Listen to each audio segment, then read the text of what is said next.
Hồng Vân và Quốc Thuận. xin chào mừng quý vị đã đến với chương trình Vợ chồng son. Ở sau lưng mình á, sát khí nhiều quá, nó lộn nón là đập vô đầu mình cái thôi. Mình đang có một xíu cảm giác thiện cảm lại với con này. Tự nhiên xuống xe không nói tiếng nào hết trơn á, cái ghét thêm lần nữa. Ngay bây giờ mời quý vị cùng gặp gỡ cặp vợ chồng đầu tiên.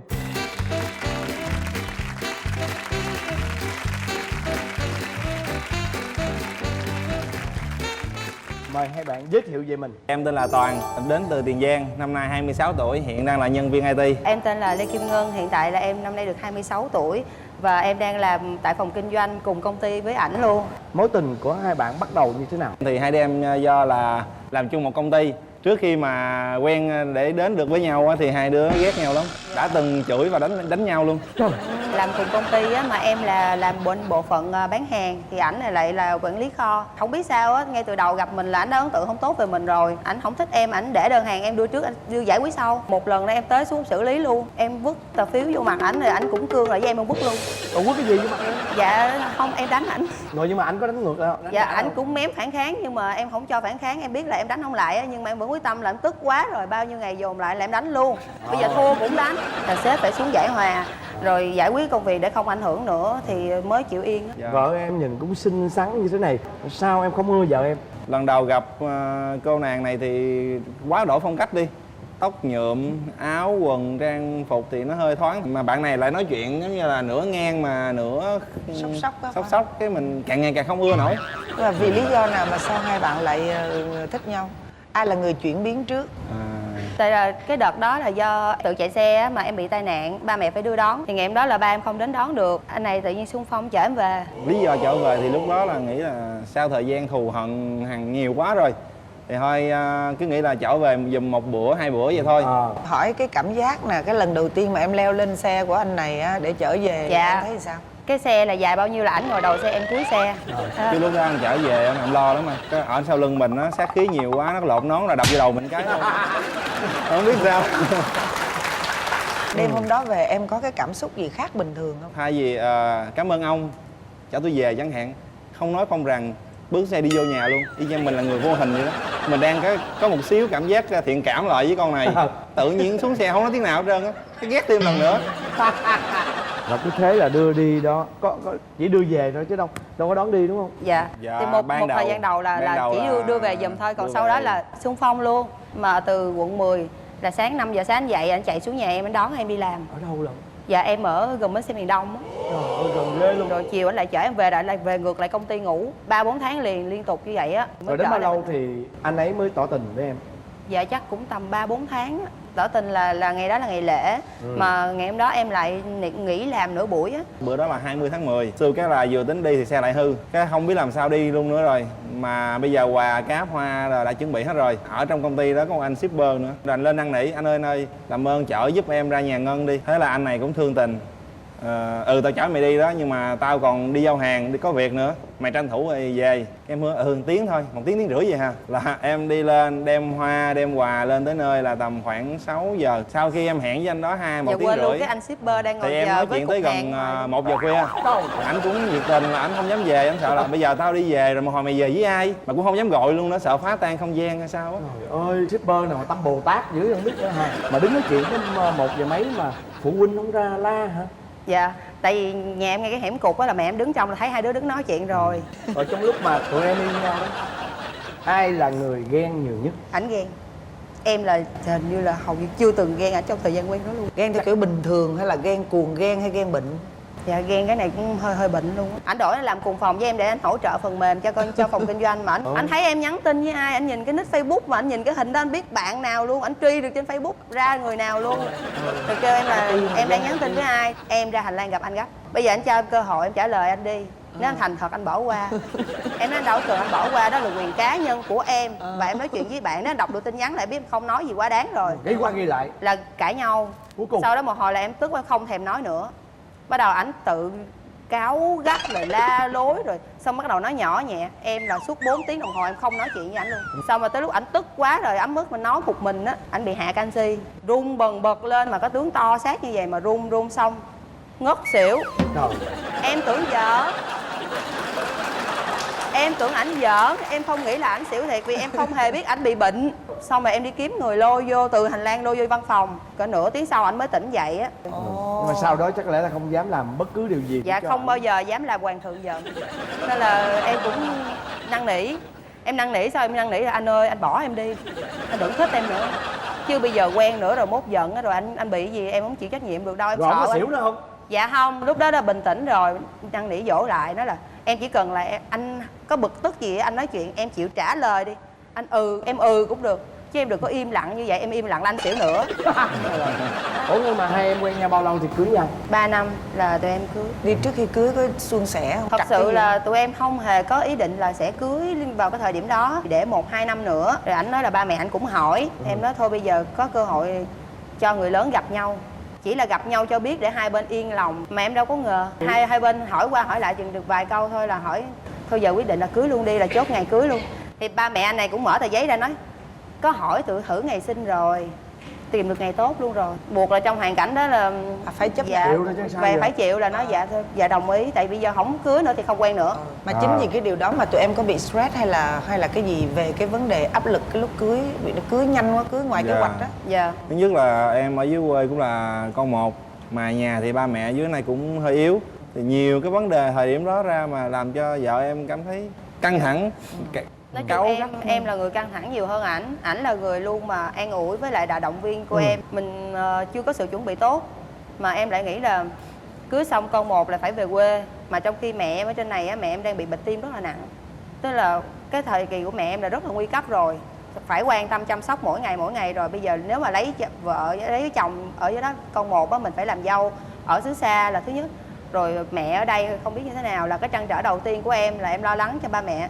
Cái sau nữa là em thấy là công việc của mình hiện tại đang ở Sài Gòn và nó đang trên đà phát triển, mà bây giờ mình về quê nó quá nhiều sự thay đổi, mình không biết là mình phải tập sống một cuộc sống mới, một môi trường mới như thế nào.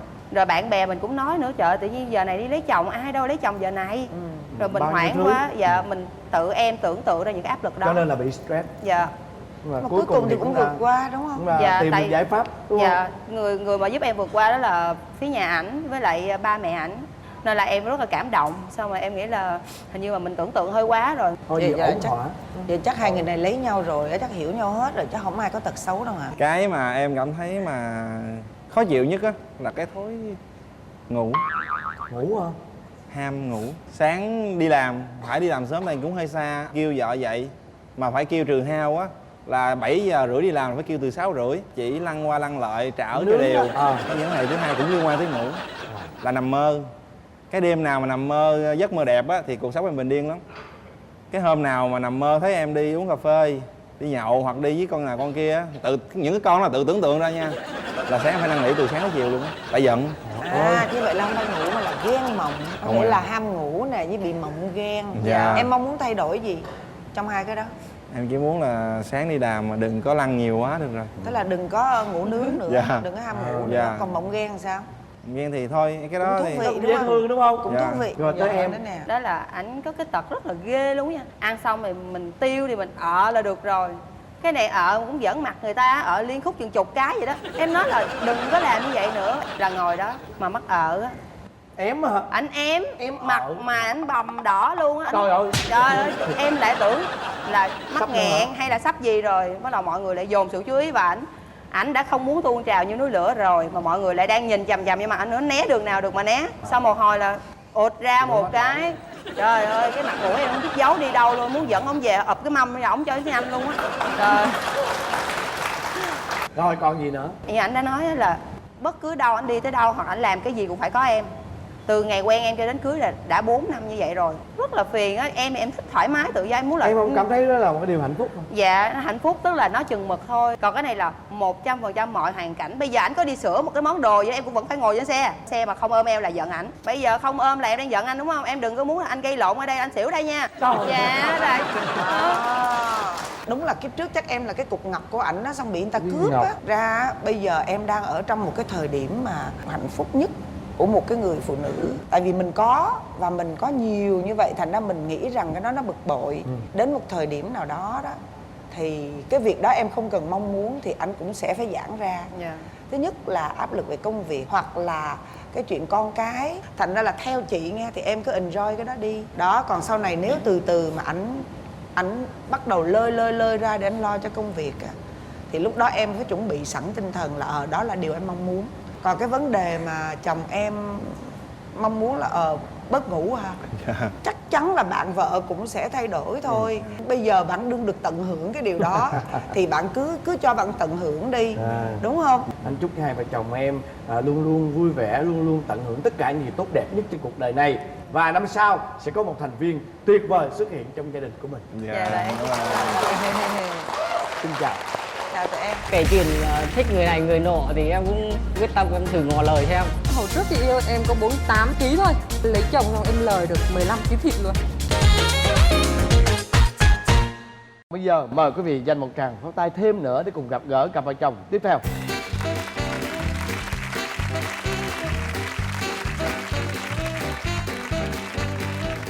Rồi, chào hai em.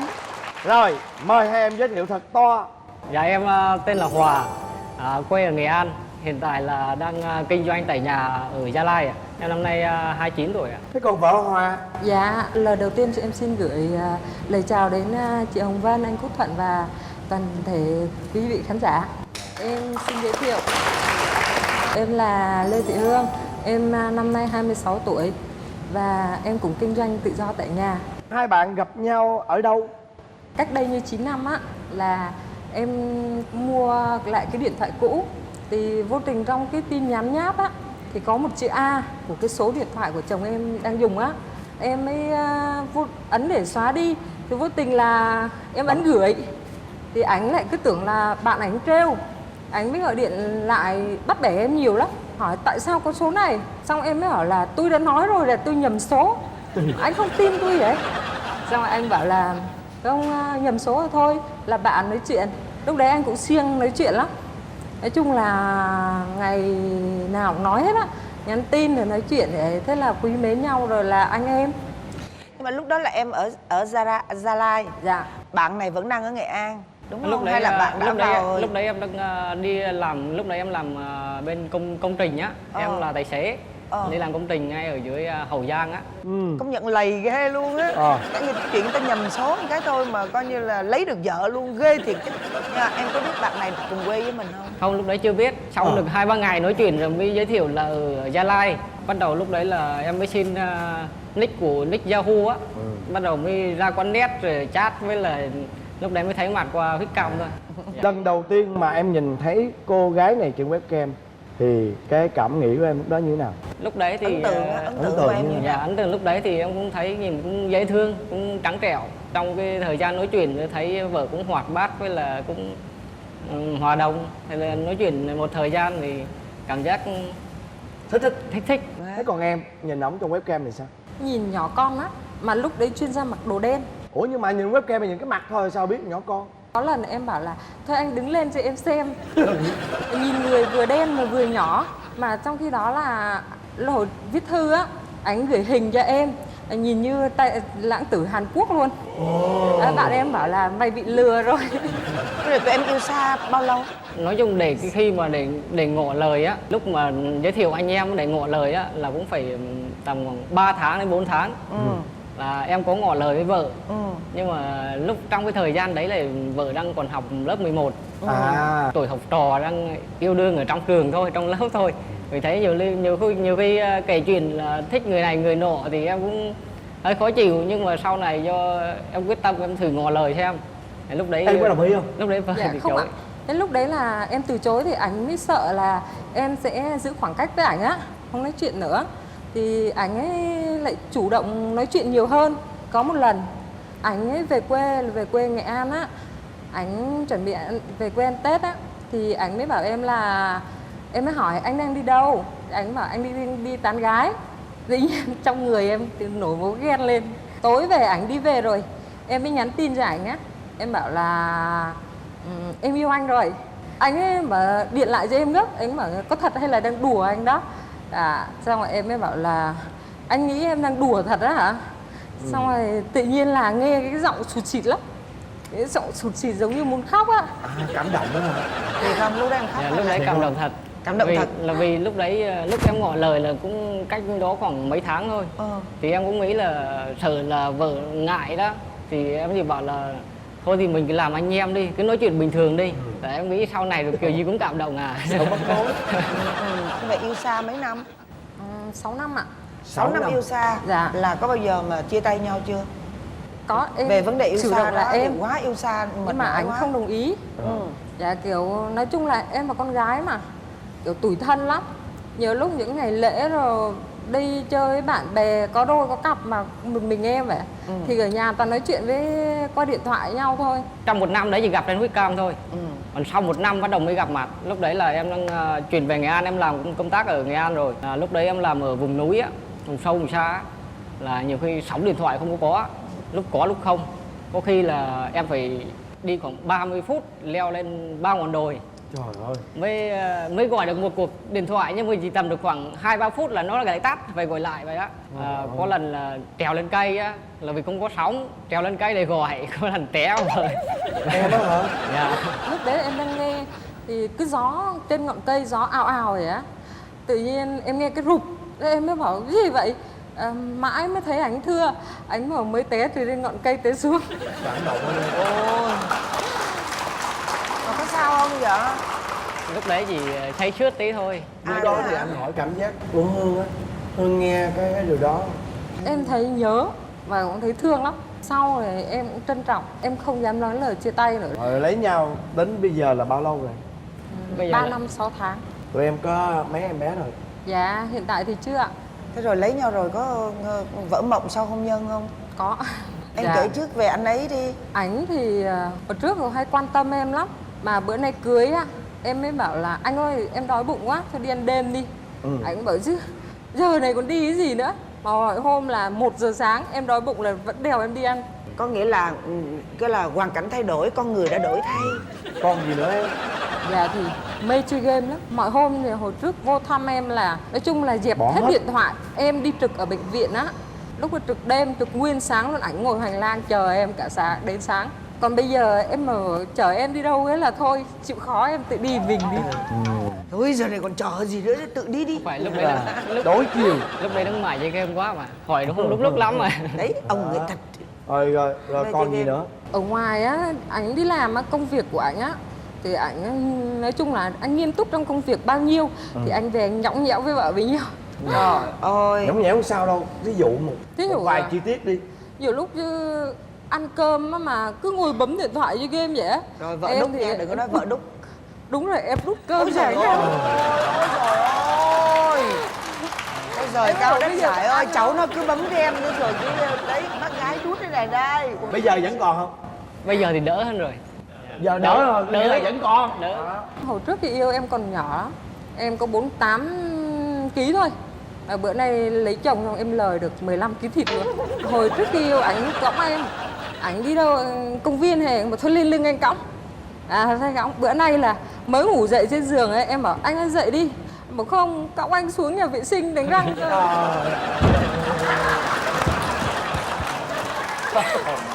Trời ơi, cổng luôn hả? Ủa nhưng mà em cổng nổi không? Có chứ ạ, em cõng nhẹ lắm. Giống như là cái gì đó, có vay có trả đó. Sao tôi tò mò cái cổng này quá à, thiệt luôn á. Đem cổng thử đi. Tò mò ghê luôn á. Chắc em phải bỏ guốc ra cắt. Bỏ đi, guốc đi. bỏ Rồi. guốc ra. Cổng đi coi làm sao nè. Lên lưng em cõng. Lên lên. Ôi trời ơi. Rồi cổng kìa hả? Được chưa? Trời thấy thương thiệt đó chứ. Ông trước mặt mẹ chồng đang ngồi vậy chứ mà ảnh bảo chứ vợ ra với chồng bảo cái này. Nó bắt đầu em mới hỏi cái gì? Quay lưng lại. Em tưởng là sau lưng em có cái gì, nhảy lên lưng em cõng á. Nhảy phấp Bảo lên là luôn. chạy xung quanh nhà đi. Mẹ cứ đứng vậy ngồi mẹ cười đấy. Bây giờ em mong muốn không thay đổi cái gì? Bất chơi game lại. Với lại là nói chung là trong cái công việc gia đình ấy thì chưa có con cái thì cũng đơn giản, nhưng mà sau có con cái rồi việc gia đình cũng phụ vợ. Nhiều cái. Dạ. Thế còn em kể cho anh nghe đi. Dạ. Cô ấy có tật xấu gì không? Vợ của em thì thực sự là rất là bướng. Mỗi khi trong cái công việc hay là cái gì cũng vậy, hay là trong chuyện gia đình cũng vậy. Nhiều khi em nói một cái gì đó mà không ưng ý là cái gọi là cái không chịu thua luôn. Ghê lắm. Cái mãi luôn, cái không chịu thua luôn. cái khi nào mà giận nhau luôn thôi. Với là hay quên, đơn giản như vợ cầm cái điện thoại hay là cái gì đó mà để đấy rồi, xong tí nữa đi hỏi chồng điện thoại đâu rồi. Bây giờ biết đâu, có biết đâu điện thoại đâu mà hỏi. Bây giờ kể cả chìa khóa cũng vậy, nhiều khi chìa khóa xe đi về rồi đó là cắt chìa khóa ở đâu không biết nữa, đến khi lấy xe đi không có chìa khóa luôn. Đáng quý. Rồi còn gì nữa? Trong công việc nhiều khi cũng hay bề bộn lắm, có những cái thì cũng gọn gàng nhưng có cái nhiều bừa bộn lắm. Thế vậy em mong muốn vợ em thay đổi gì? Thì bớt bướng đi, chồng Bớt nói thì nói chung lúc chồng nóng thì tốt nhất là cũng vợ giảm đi, mà lúc vợ nóng thì chồng giảm được. Nhiều khi trong cái cuộc cãi vã phần ra là do chồng chủ động không à. Vợ ít khi mà chủ động gọi là để nó hai bên nó làm hòa với nhau. Mong muốn là điều đó. Em phải làm hòa không? Dạ phần ra là em là làm hòa không. Thực ra chuyện tụi em quá đơn giản đi, đang dễ thương quá trời quá đất đi. Thôi những cái gì mà đang có mình cứ sở hữu đi, mình cố gắng mình phát huy đi. Còn em á, bớt chơi game, lo cho vợ chút xíu thì vợ sẽ bớt bướng lại. Để anh chi biết không? Để chuẩn bị có con nè. Dạ. Đang trong đúng không? Cũng Dạ. mấy năm rồi? 3 năm. 3 năm 3 rồi. năm rồi. Cho nên là chuẩn bị đi để có con. Ngày hôm nay là đến chương trình này á, gặp anh Bin rồi á là chắc chắn thế nào cũng có con nè. Thôi nhân đây anh chúc cho hai vợ chồng nha luôn luôn thuận thảo, vui vẻ, hòa hợp ha. Tất cả mọi thứ đều tốt đẹp đối với hai vợ chồng, và đặc biệt trong năm sau sẽ có không chỉ là một em bé mà một cặp song sinh xuất hiện ở tại Gia Lai, mà đặc biệt là ở trong nhà hai đứa luôn. Dạ, cảm ơn.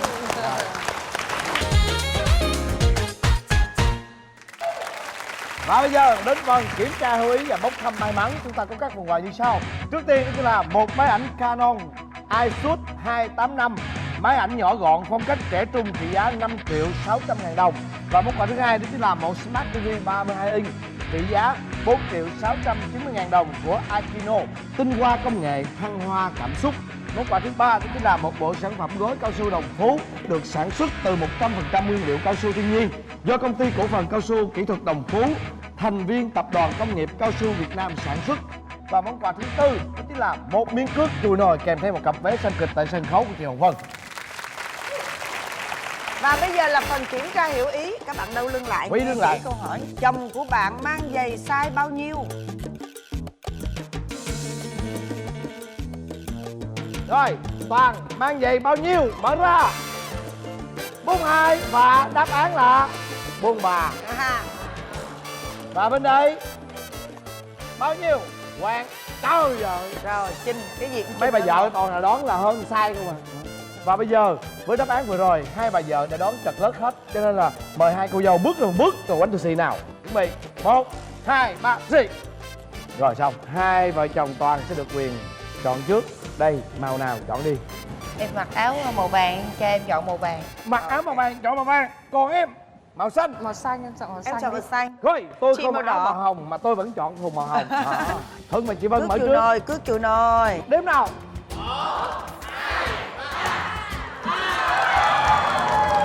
Và bây giờ mời hai cặp vợ chồng chúng ta chuẩn bị mở lên. 1, 2. Chúc mừng cặp vợ chồng Mấy của chục Toàn lên. đã nhận được một phần quà, đó chính là một bộ sản phẩm gối cao su Đồng Phú. Hai bạn đã đến với chương trình Vợ Chồng Son, và khi ra về lại Gia Lai, các bạn sẽ càng có kỷ niệm hơn. Và bởi vì các bạn vừa nhận được phần quà, đó chính là một máy Canon iShoot 285 trị giá 5.600.000 đồng. Kính thưa quý vị, đến đây thời lượng phát sóng dành cho chương trình Vợ Chồng Son của tuần này đã hết. Chúng ta sẽ gặp lại nhau vào tối Chủ nhật hàng tuần lúc 22 giờ trên kênh HTV7 với chương trình Vợ Chồng Son.